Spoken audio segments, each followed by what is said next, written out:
O culto ao Senhor nesta hora, em que iremos ler a Escritura e ouvir a exposição dela para a nossa edificação, para a glória do Senhor, para o cumprimento de seu propósito, de sua vontade, de seus decretos, para as nossas vidas nesta noite. Vamos abrir então a palavra do Senhor no livro de Atos, o livro que nós estamos expondo de maneira sequenciada desde seu início, desde o capítulo 1, e nós vamos hoje considerar uma porção significativa do capítulo de número 23, do versículo de número 12 até o versículo 35.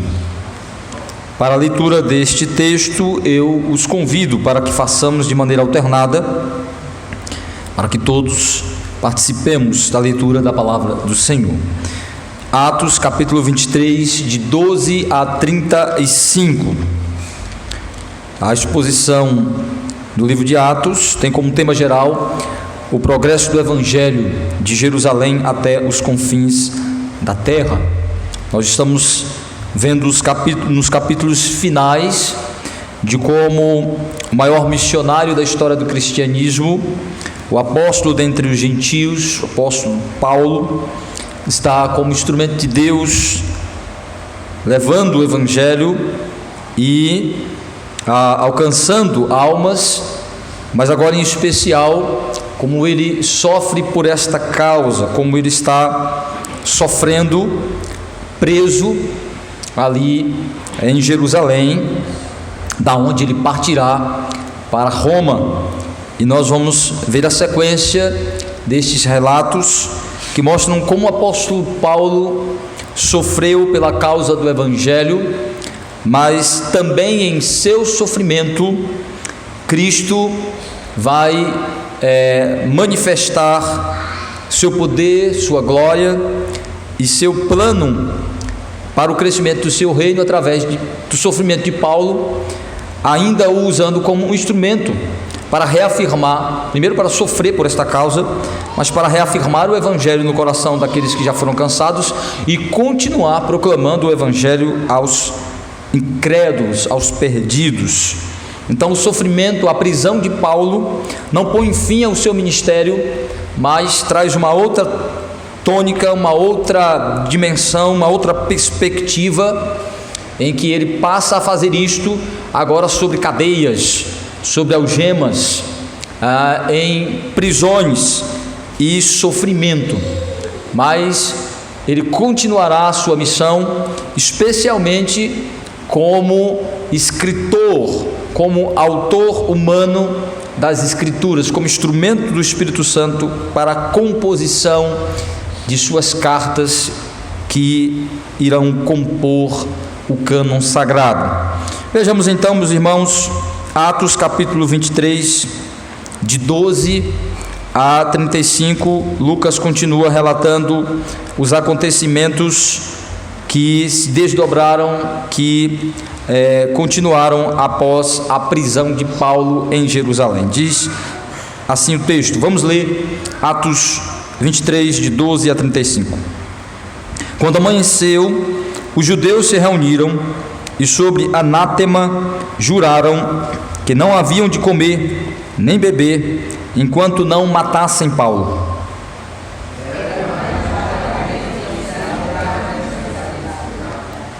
Estes, indo ter com os principais sacerdotes e os anciãos, disseram: juramos sob pena de anátema não comer coisa alguma enquanto não matarmos Paulo. Agora, pois, notificai ao comandante, juntamente com o Sinédrio, que vos apresente como se estivesse para investigar mais acuradamente a sua causa. E nós, antes que ele chegue, estaremos prontos para assassiná-lo. Mas o filho da irmã de Paulo, tendo ouvido a trama, entrou na fortaleza e de tudo avisou a Paulo. Então este, chamando um dos centuriões, disse: leva este rapaz ao comandante, porque tem alguma coisa a comunicar. Tomando-o, pois, levou-o ao comandante, dizendo: o preso Paulo, chamando-me, pediu-me que trouxesse à tua presença este rapaz, pois tem algo que te dizer. E pondo-se à parte, perguntou: que tens a comunicar-me?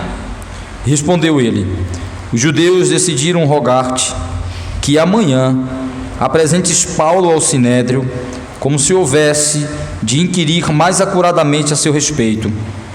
Tu, pois, não te deixes persuadir, porque mais do que 40 entre eles estão pactuados entre si, sob anátema, de não comer nem beber, enquanto não matarem, e agora estão prontos, esperando a tua promessa.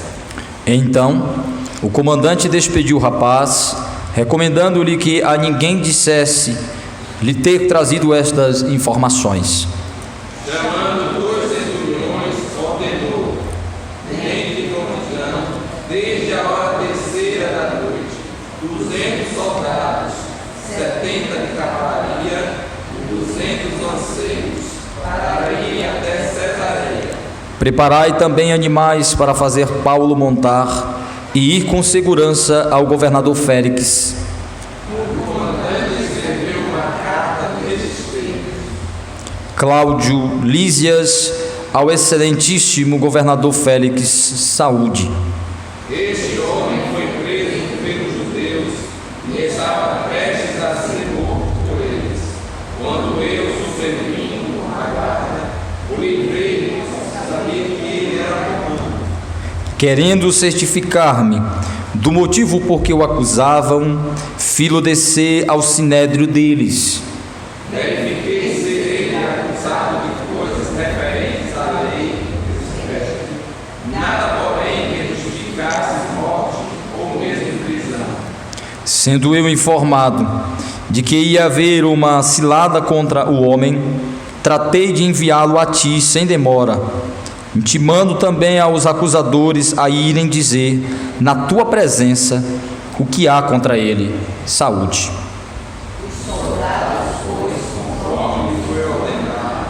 Tomaram Paulo e durante a noite conduziram até Antipas. No dia seguinte, voltaram para a fortaleza, tendo deixado aos de cavalaria o irem com ele. Chegando a Cesareia, entregaram a carta ao governador e também lhe apresentaram Paulo. Lida a carta, perguntou o governador de que província ele era, e quando soube que era da Cilícia, Ouvir-te-ei quando chegarem os seus acusadores. E mandou ele se vestido. que o Senhor aplique a sua palavra nos nossos corações. Amém.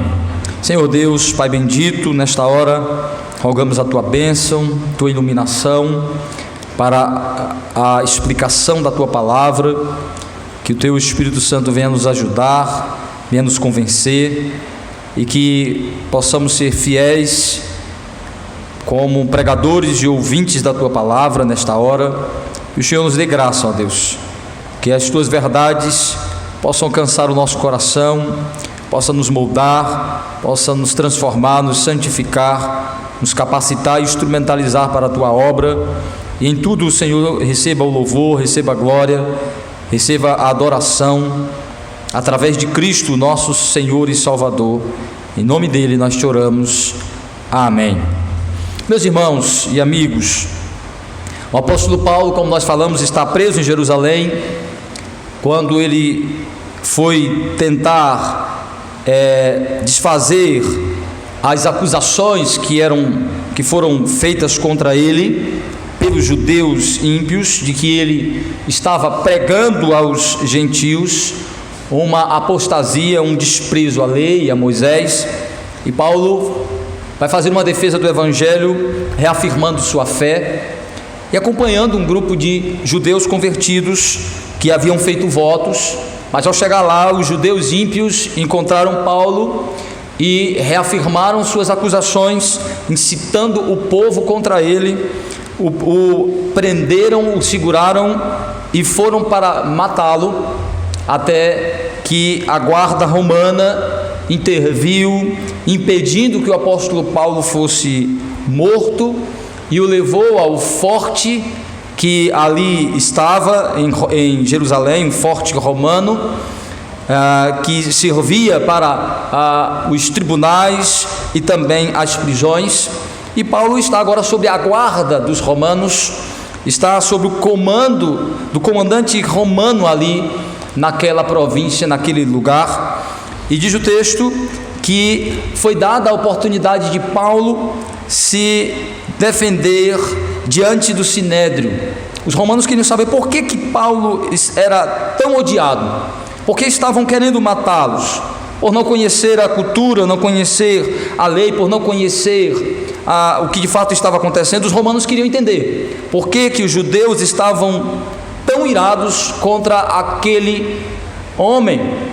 E quando deram a oportunidade de Paulo se explicar no sinédrio, para que ali o assunto pudesse ser colocado, foi constatado que o apóstolo Paulo era acusado de transgredir a lei, mas naquele mesmo sinédrio ele foi absolvido das acusações, e os romanos compreenderam que não havia nada que se justificasse que ele fosse morto, que ele fosse penalizado pelos romanos, mas havia uma questão com os judeus que precisava ser resolvida.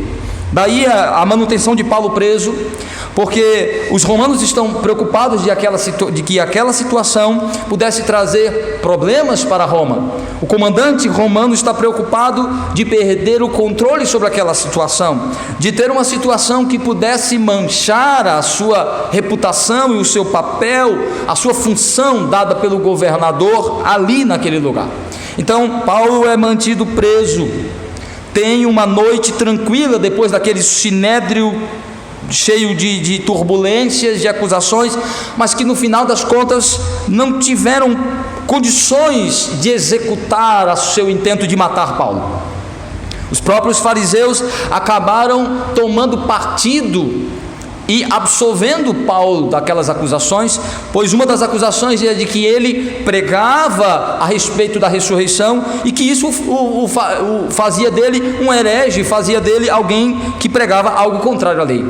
Os fariseus e os saduceus se rebelaram naquele sinédrio, se manifestaram opositores, rachando o sinédrio, fazendo com que aquele sinédrio não progredisse, dando uma sentença condenatória e de punição final sobre Paulo. Ele então volta sob o controle da guarda romana. Mas o que ocorre aqui é que os judeus não se deram por satisfeitos.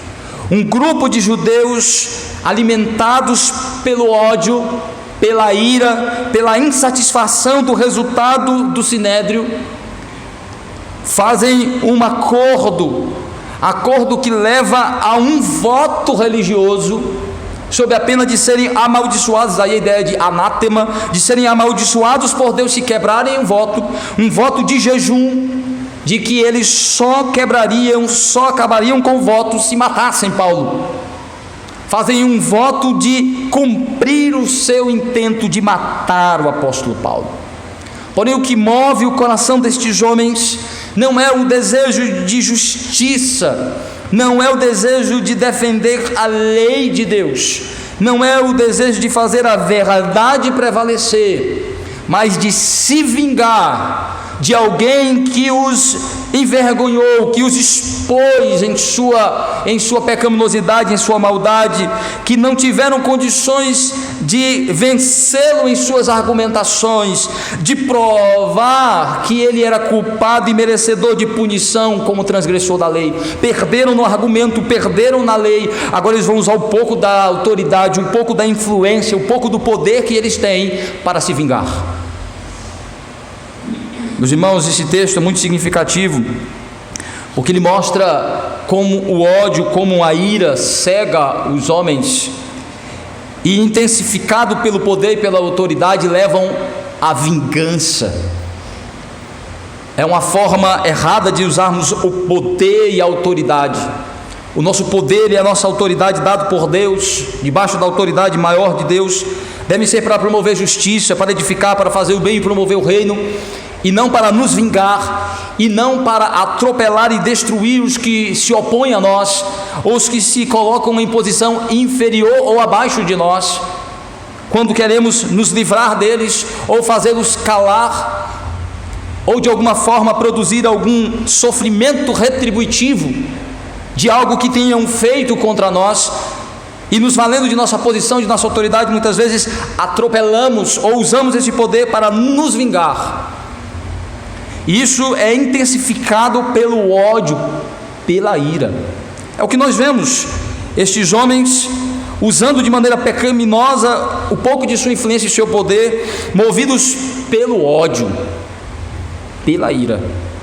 Muito nos ensina este texto, porque ele mostra que enquanto esses homens são movidos pela ira e pelo ódio, usando o seu poder e sua autoridade, o apóstolo Paulo, de maneira cristã e santa, usa um pouco do seu poder e da sua influência, desejando que haja justiça e liberdade para que ele continue o seu propósito de proclamar o reino de Cristo.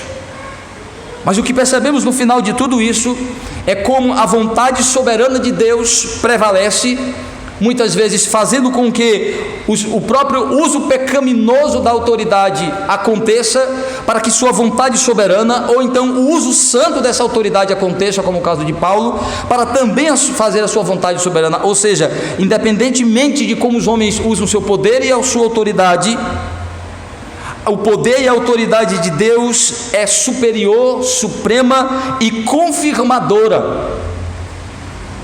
E é por isso que, independente de qualquer circunstância, é aí que deve estar a nossa confiança e a nossa tranquilidade.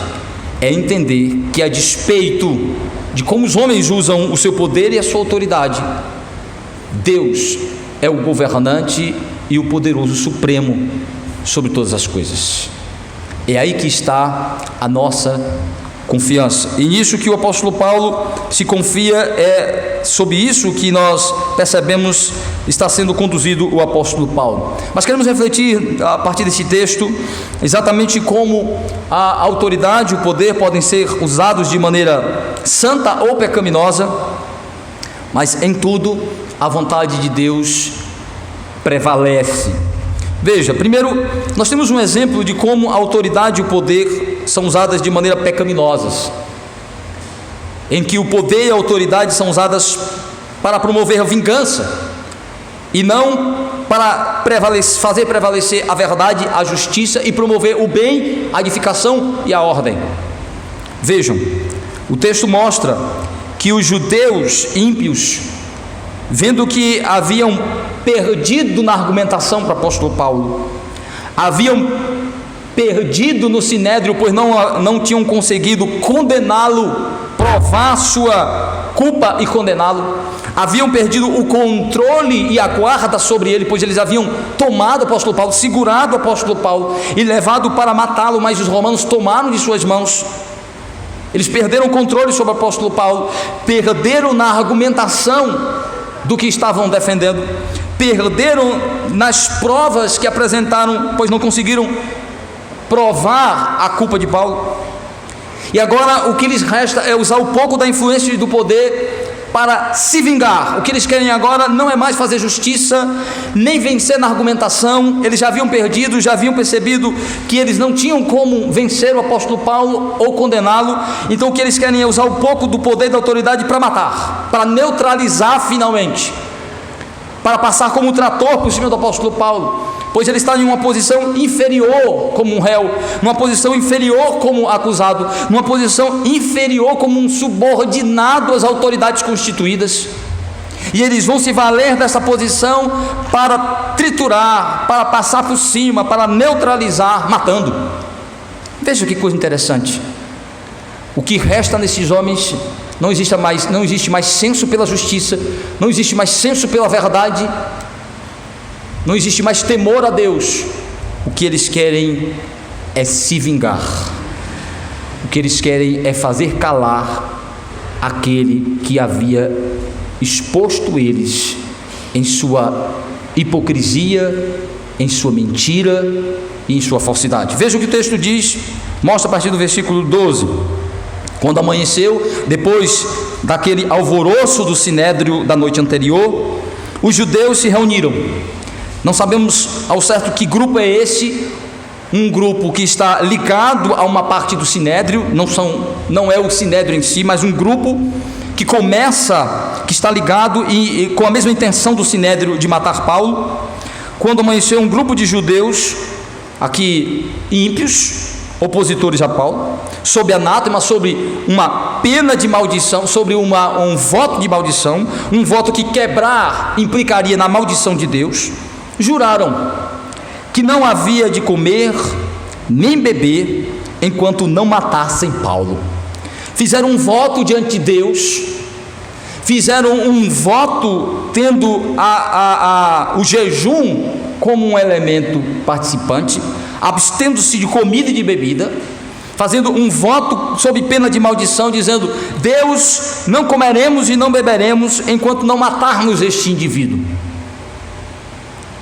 Aqueles homens estavam decididos, não porque queriam justiça, não porque queriam defender a lei, mas porque estavam com ódio.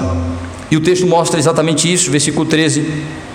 Eram mais de 40 os que entraram nesta conspirata.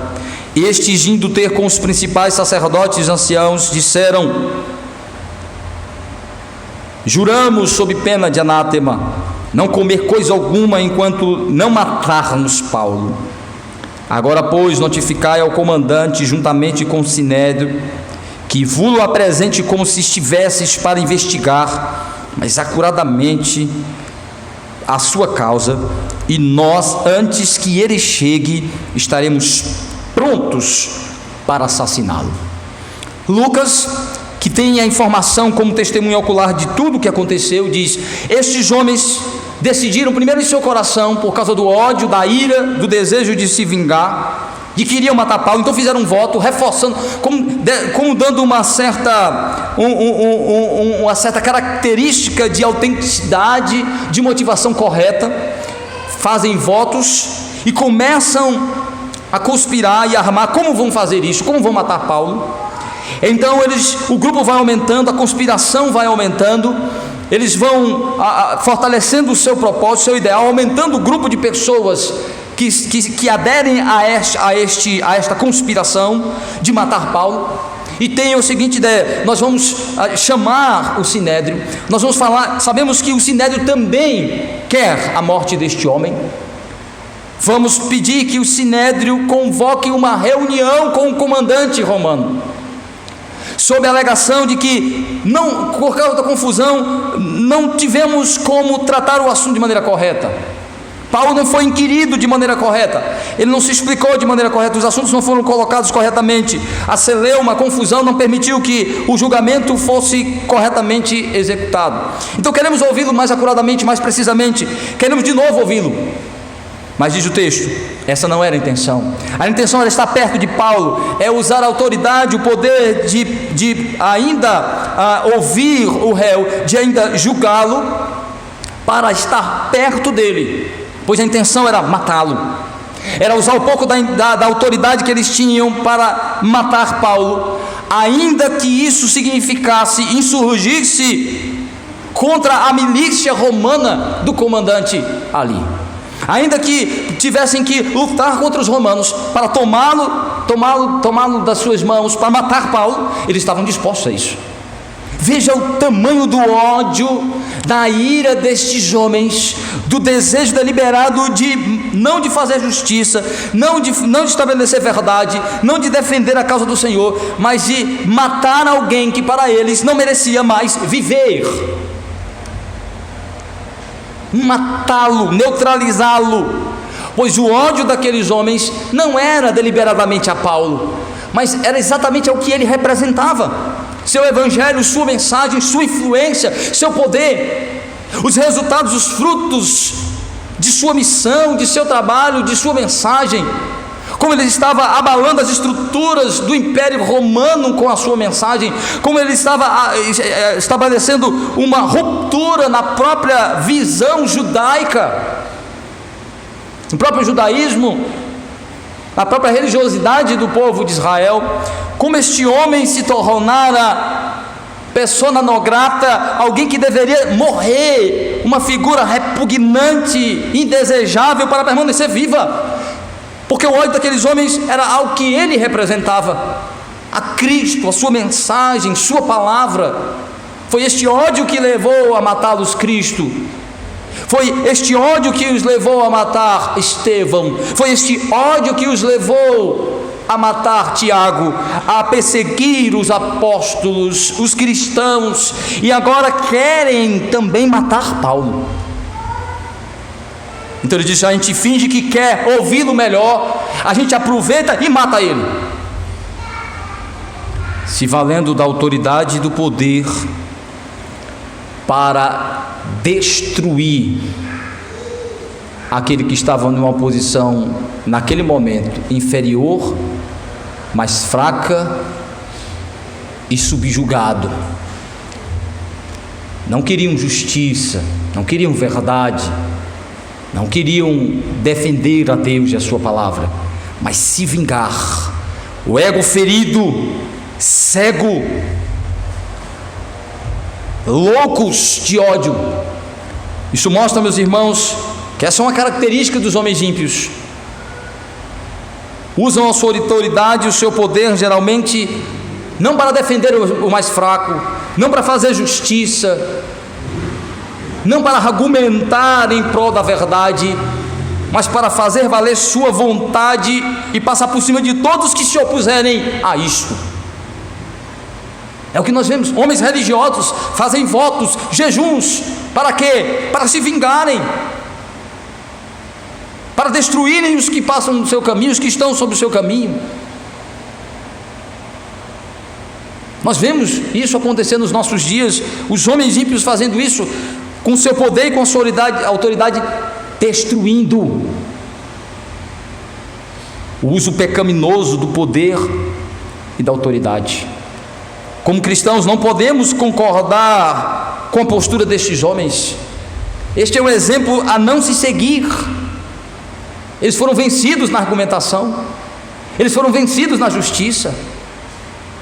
Foi comprovado que não havia nada que acusasse e condenasse o apóstolo Paulo, mas eles não estavam satisfeitos, porque estavam com o ego ferido. Meu irmão, o ódio e o ressentimento lhe cega, e uma vez cego, lhe torna alguém extremamente perigoso,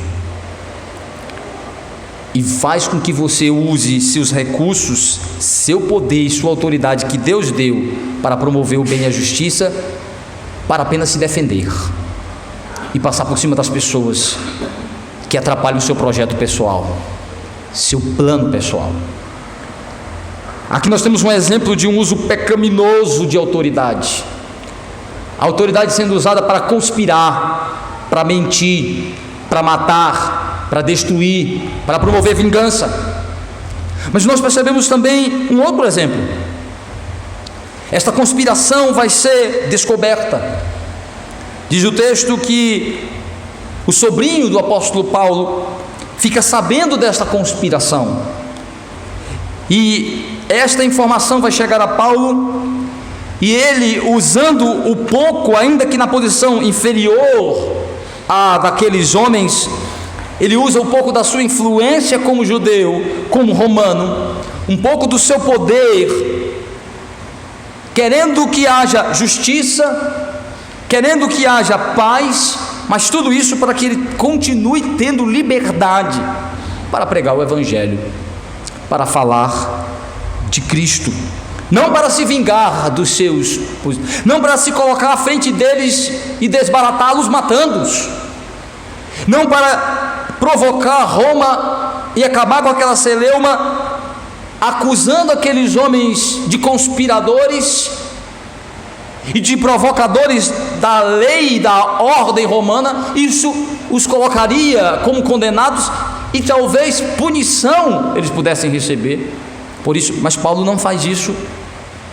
Paulo apenas está interessado em que haja justiça em seu tratamento, em que haja paz e que ele consiga continuar pregando o evangelho. Veja o que o texto diz a partir do versículo 16: Mas o filho da irmã de Paulo, ou seja, provavelmente a irmã do apóstolo Paulo morava em Jerusalém, e os parentes visitavam os presos, provavelmente levavam alimentação para esses presos, e sabendo desta conspiração, como ele soube, não sabemos.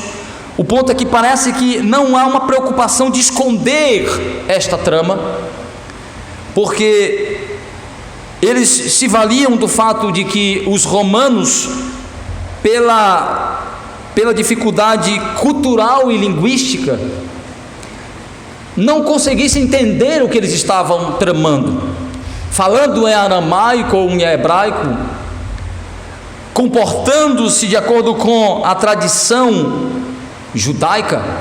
Isso era uma barreira para os romanos entender exatamente o que estava acontecendo ali naquela província.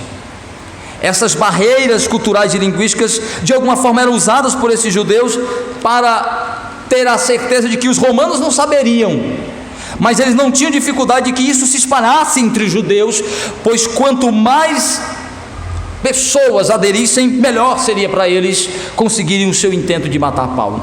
Então deve ser dessa maneira que o sobrinho de Paulo fica sabendo, e o texto diz: mas o filho da irmã de Paulo, tendo ouvido a trama, foi e entrou na fortaleza e tudo avisou a Paulo. Então este, chamando um dos centuriões, disse: leva este rapaz ao comandante, porque tem alguma coisa a comunicar-lhe. Tomando, pois, levou ao comandante, dizendo: o preso Paulo, chamando-me, pediu-me, trouxesse à tua presença este rapaz, pois tem algo que dizer-te. Tomou pela mão o comandante, pondo-se à parte, perguntou-lhe: que tens a comunicar-me? Respondeu ele: os judeus decidiram rogar-te que amanhã apresentes Paulo ao sinédrio, como se houvesse de inquirir mais acuradamente a seu respeito. Tu, pois, não te deixes persuadir, porque mais de 40 entre eles estão pactuados entre si, sob anátema, de não comer nem beber, enquanto não matarem, e agora estão prontos, esperando a tua promessa. Então o comandante despediu o rapaz, recomendando que a ninguém lhe dissesse ter trazido estas informações. Chamando 2 centuriões, ordenou: tende de prontidão desde agora, 3h da noite, 200 soldados, 70 da cavalaria, 200 lanceiros, para irem até Cesareia. Preparai também animais para trazer para Paulo montar e ir com segurança ao governador Félix. E o comandante escreveu uma carta nestes termos. O que nós vemos aqui é Paulo sabendo desta informação. O apóstolo Paulo, ao ser informado pelo seu sobrinho de que havia uma conspiração contra ele, sabendo disso, usa um pouco da sua autoridade, da sua influência, sabendo que os romanos não iriam tratá-lo com injustiça por ser um cidadão romano. Paulo logo se valeu de fazer conhecida a estes homens que ele era um cidadão romano, e por isso ele iria reivindicar tratamento segundo a lei e a ordem romana. Paulo sabia que o comandante estava ali para manter esta ordem, esta lei, que ele não permitiria que naquele lugar cometesse tamanho crime de vingança, que aquela desordem acontecesse, que um cidadão romano fosse morto por rebeldes da província da Judéia. Paulo, sabendo disso, aproveita a oportunidade e desperta a consciência, mandando aquele rapaz contar para o comandante o que estava acontecendo.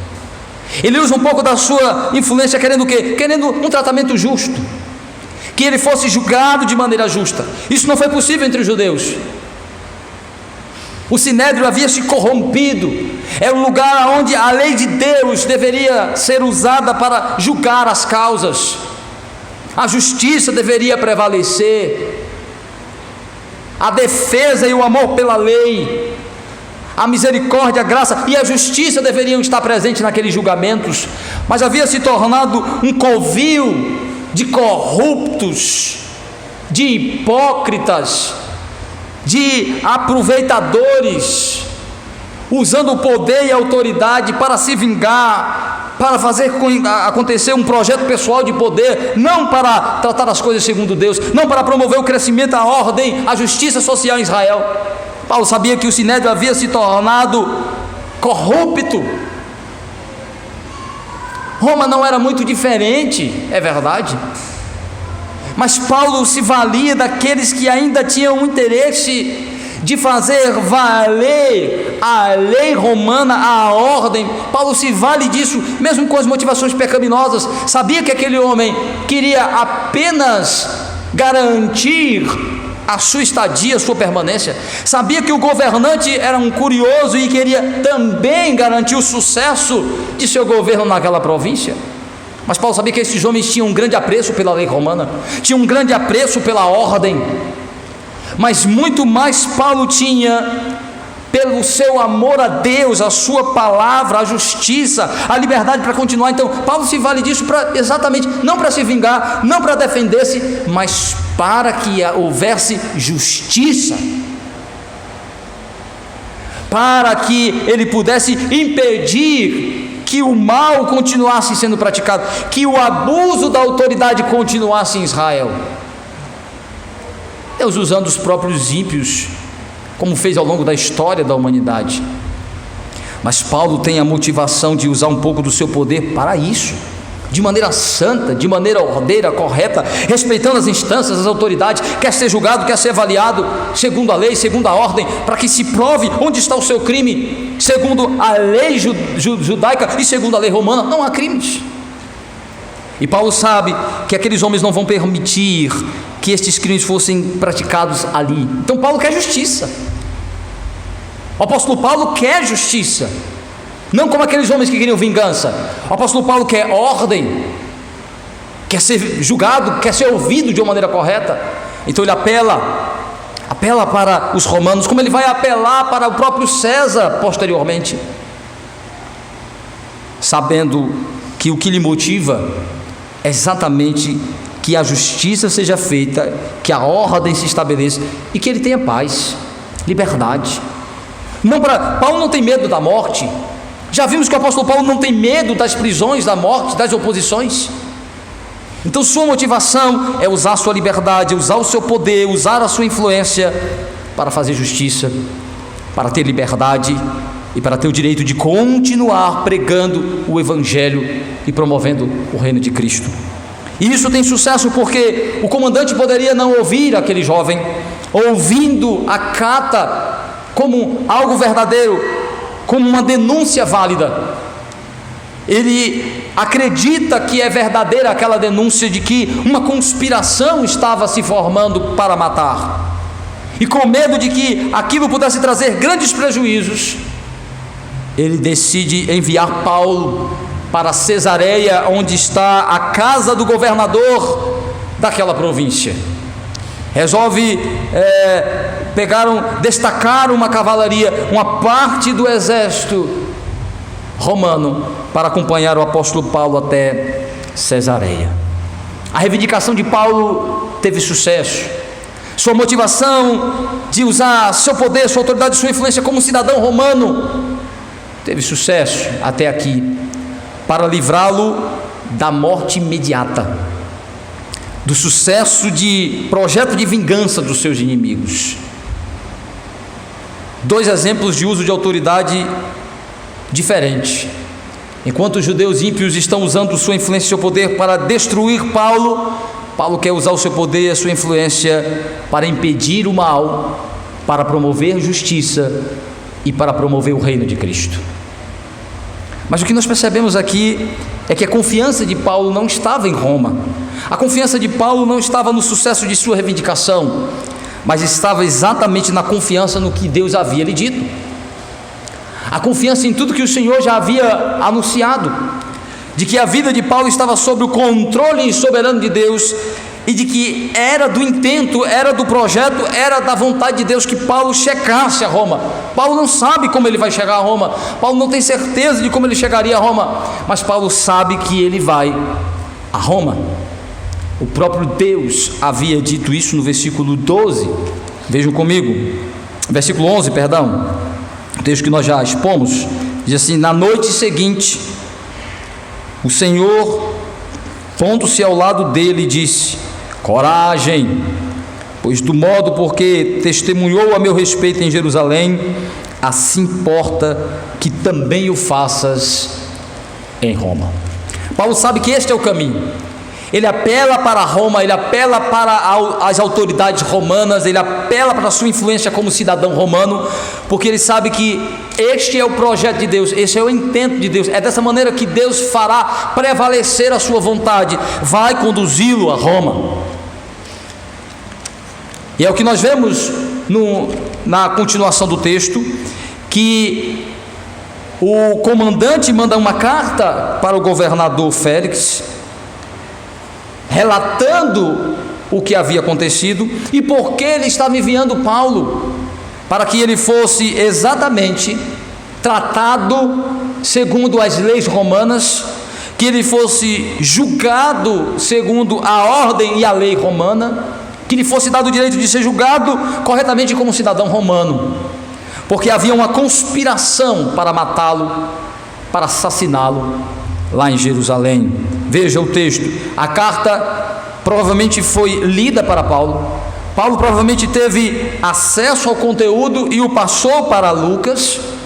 E aqui está, que diz assim: Cláudio Lísias, ao excelentíssimo governador Félix, saúde.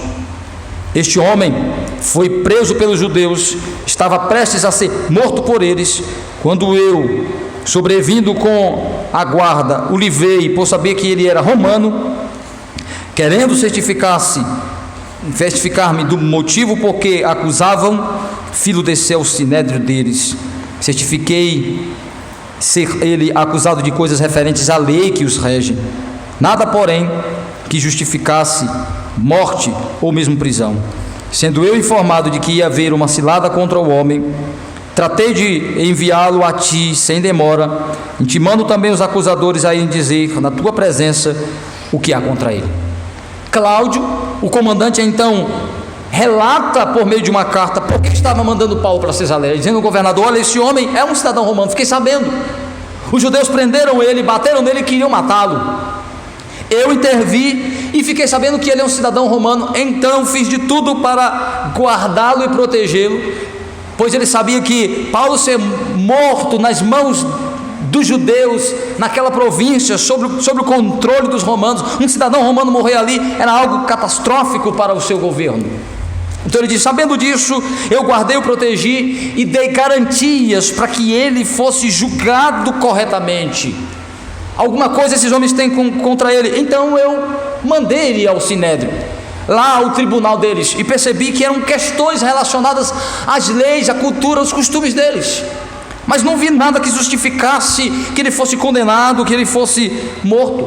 Ou seja, mais uma vez, Paulo é inocentado. O comandante disse: não vi nada que acusasse esse homem, que condenasse esse homem, não vi nada que justificasse a sua morte. Então, vendo que havia uma conspiração contra ele, sabendo disso, mandei para ti. E também mandei avisar os seus acusadores de que, se eles querem continuar tratando este assunto de uma maneira ordeira, correta, sem vingança, mas querendo justiça, que eles fossem até o governador, que eles fossem até a vossa excelência, e então pudessem compor o tribunal como acusadores, levassem testemunhas,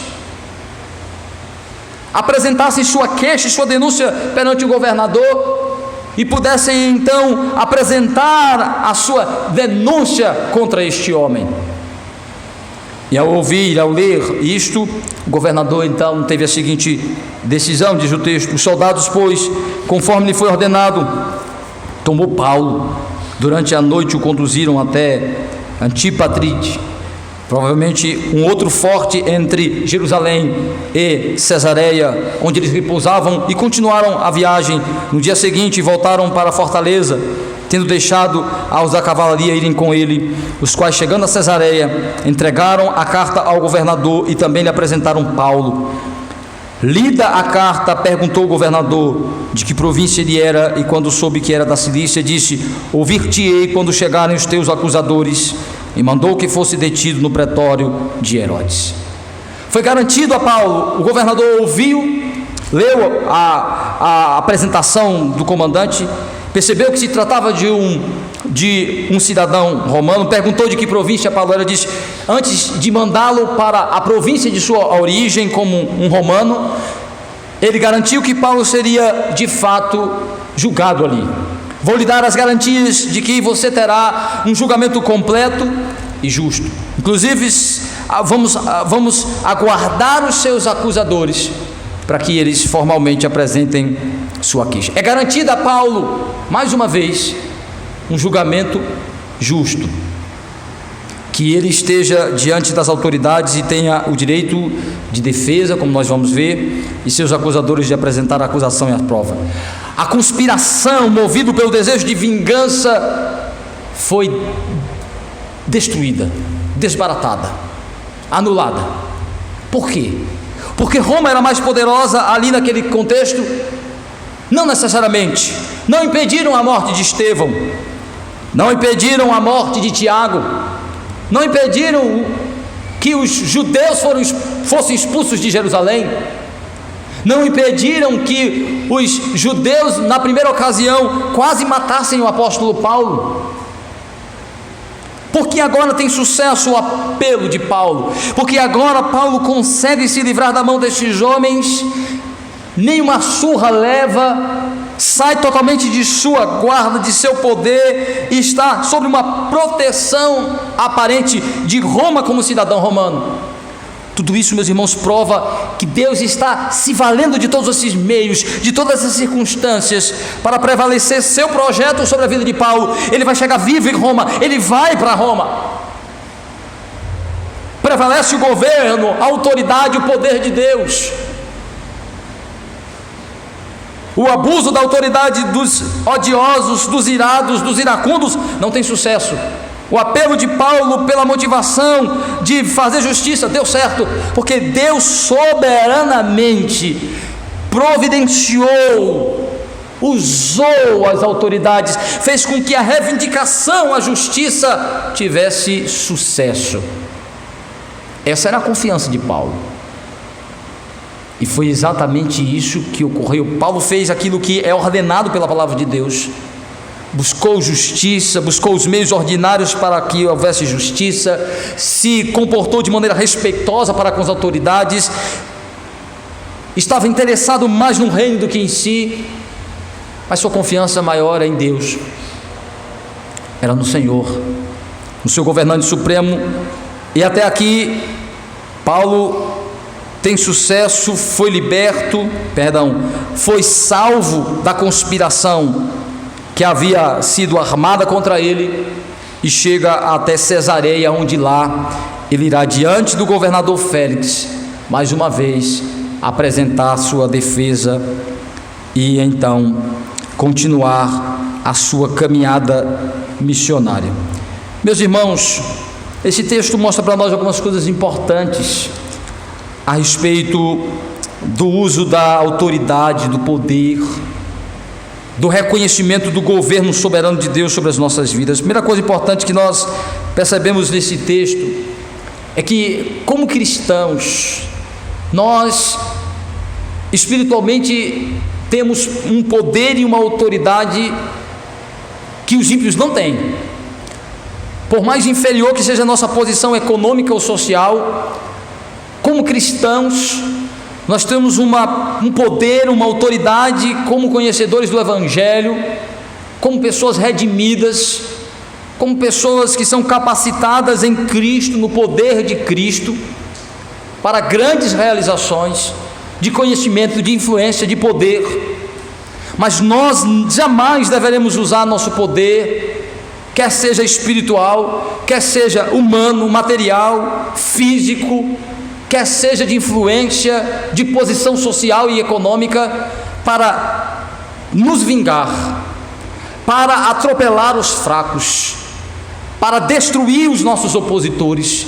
Nós não devemos usar o nosso poder e nossa influência de maneira pecaminosa. Como cristãos, devemos usar o poder e a influência que Deus nos dá para fazer justiça. se temos algum poder, alguma autoridade, alguma influência, isso somado ao poder espiritual que nós temos como crentes, devemos fazer justiça. Se queremos que algum mal seja punido, se queremos que algum mal entendido seja resolvido, que alguma injustiça seja tratada, que recorramos, usemos nosso poder e nossa influência para fazer justiça, recorrendo os meios ordinários, justos, como o apóstolo Paulo, não vingando de si mesmo, não usando o seu poder para retribuir o mal com o mal, para se antecipar aos seus opositores, para se colocar adiante dos seus inimigos, matando eles. Nós não podemos usar o nosso poder e a nossa autoridade para nos vingar, devemos usar para fazer justiça, para, meus irmãos, promover a paz, a ordem, o reino de Cristo. Você, o marido, por exemplo, não pode usar o seu poder, não pode usar a sua força para subjugar a sua esposa, porque você é mais forte, está em uma posição de autoridade. Você não pode usar a sua força para destruir, para humilhar, para manipular, para escravizar, para desprezar a sua esposa. Pelo contrário, seu poder, sua autoridade é para defendê-la, honrá-la, edificá-la, produzir seu crescimento, seu bem, protegê-la do mal, para amá-la, governá-la para o seu bem.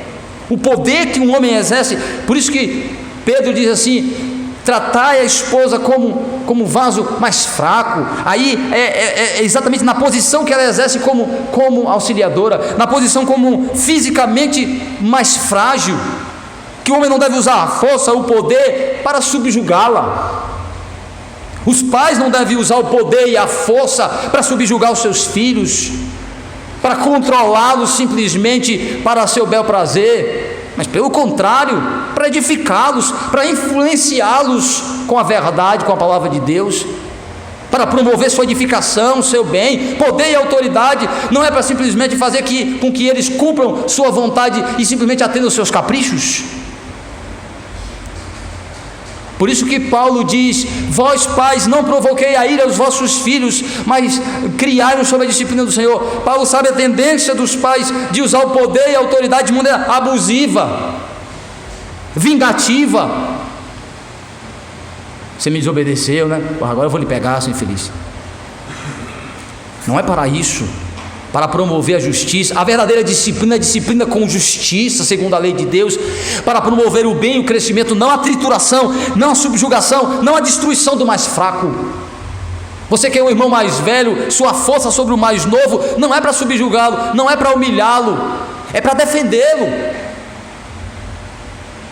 Você que é patrão, não é para você passar por cima dos seus empregados como poder e autoridade. Se Deus lhe dá uma posição social como um crente, uma posição de autoridade, de governo, de influência, meu irmão, não é para você passar por cima das pessoas que se opõem a você, é para você fazer justiça e muitas vezes ter a capacidade de suportar a maldade, a malícia, a influência, o desprezo a você como cristão, mesmo tendo poder para destruí-los, não usar para destruí-los, mas para promover justiça, edificação, até ajudar, até influenciar com o seu poder, para influenciar para o crescimento, para a mudança, para o arrependimento do outro, não para atropelar, não para destruir. Não use seu poder, sua influência para destruir o mais fraco, é para ajudar o mais fraco, não é para passar por cima dele. Tentaram fazer isso com o apóstolo Paulo e Deus soberanamente usou a força temporária que Roma tinha sobre aqueles homens e impediu o seu projeto, porque Deus é superior. Que isso é uma outra coisa importante. Mesmo que sejamos alvos do abuso de autoridade de pessoas sobre nós, se você é vítima, se você é injustiçado, meu irmão, por alguém que abusa da autoridade que tem sobre você, seu patrão, seu parente, quem quer que seja, se ele abusar da autoridade contra você, não é errado usar os meios humanos dados por Deus para reivindicar e buscar justiça, mas sua confiança maior deve estar em Deus, aquele que é governante supremo e juiz justo. Sua reivindicação pode não ter o sucesso que Paulo teve. Você pode não receber justiça, pode continuar sendo alvo de injustiça, pode continuar sendo humilhado. E o que você vai fazer? Você vai se vingar? Não. Suportar as ofensas como cristão, depois de esgotar todos os meios ao seu alcance para reivindicar e conseguir justiça, mas no final sempre deve prevalecer sua confiança em Deus, que é governante supremo e juiz justo. Essa era a confiança de Paulo. Não é errado um cristão buscar justiça no tratamento para consigo, mas essa não deve ser a nossa confiança maior. Essa busca pode falhar. Eu posso não conseguir ter um tratamento justo, eu posso não conseguir impedir que as pessoas continuem me humilhando, abusando da sua autoridade contra mim. O que eu vou fazer então? Devemos, como Paulo, ter a capacidade de suportar, se Deus nos permitir continuar sofrendo injustiças, confiando que Ele é o governante supremo, que Ele é o justo juiz e dará a justa paga, e que muitas vezes é da vontade do Senhor que nos identifiquemos com Cristo até nisso. Paulo vai sofrer finalmente como Cristo, mas agora não, agora ele é aliviado. Mas veja, Cristo sofreu injustiça, reivindicou a justiça por meio dos próprios judeus e romanos, mas lhe foi negado. O próprio Pilatos reconheceu que Cristo era inocente, mas não fez valer a sua inocência absolvendo. Sabia que, segundo as leis romanas, ele não era digno de ser morto, mas acovardou-se diante da turba, acovardou-se diante dos judeus que estavam dominados pelo ódio, estava com medo de perder o controle sobre aquela província. Se acovardou e permitiu que Cristo sofresse injustamente. Mas e Deus? Onde Ele estava? Permitindo soberanamente que Cristo sofresse aquela injustiça, e que no devido tempo os seus algozes fossem devidamente julgados, condenados e punidos. Não em vida, não naqueles dias, mas nos dias determinados pelo Senhor. Não é errado você buscar a justiça, mas talvez ela não venha agora. Não é errado você desejar se livrar dos abusos que cometem contra você, mas talvez você não consiga se livrar agora. Que seja da vontade de Deus que você, por um tempo, sofra isso, e de maneira que honre a Ele, confiando e descansando nele como justo juiz. Mas esse texto também mostra outra coisa importante para nós, que devemos tomar cuidado com os nossos sentimentos, devemos tomar cuidado com o nosso ego ferido quando somos ofendidos. Cuidado com o seu ódio, cuidado com a sua ira, isso lhe cega, lhe embrutece, lhe torna facilmente uma pessoa vingativa. Por isso que a Bíblia alerta várias vezes sobre quando o ressentimento surgir nas ofensas, nas intrigas, nas discórdias. Se tiver oportunidade, resolva imediatamente suas diferenças. Não deixe o ódio dominar seu coração. Ele vai transformar você em uma pessoa vingativa. Ou você pode se tornar um vingativo, dominado por um desejo de matar, ou então se tornar alguém que matou com a indiferença, ou você se torna uma pessoa irritada ou cínica. Talvez você não perceba que você é vingativo, mas a vingança não só se manifesta no desejo de querer matar, mas no desejo de já ter matado no coração, fazendo com que aquele indivíduo não exista mais para você, e você passa a tratá-lo como se não existisse, com indiferença e com total desprezo. Isso também é vingança. Eu não tenho nada contra fulano, disse uma irmã, mas é ele ir lá e eu cá, que nem passe na minha frente. Olha, pastor, eu não tenho ódio não, mas eu faço de conta que nem existe. Eu não sei nem quem é, não sei nem o nome direito. Eu disse: você sabe o que a Bíblia chama disso? Vingança. Vingança. Assassino. O ódio levou a matá-lo no seu coração, a ponto de dizer: ele não é digno de eu pensar nele, ele não é digno de ocupar minha mente com ele, minha boca com sua palavra, com seu nome. Isso também é vingança.